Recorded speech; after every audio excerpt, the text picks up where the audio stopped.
घटनाटी केन्दुझर एक असहाय भाई कथा। से निज प्रिय भौणी को हराई देइछन्ते।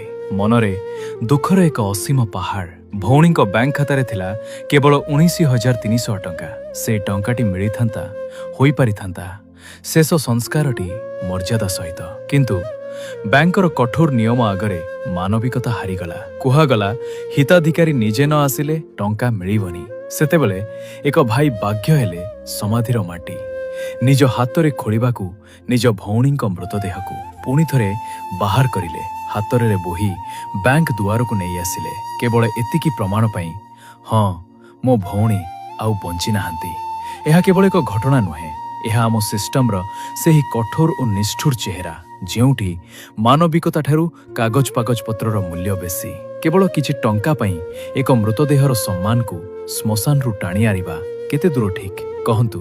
दायी किए, नियम ना मानविकता हराइथिबा मन? कौन टंका जणे मृतकंक सम्मान ठेरू बड़? आपणक विवेक कौन कहूछि? तळे कमेंट करंतु।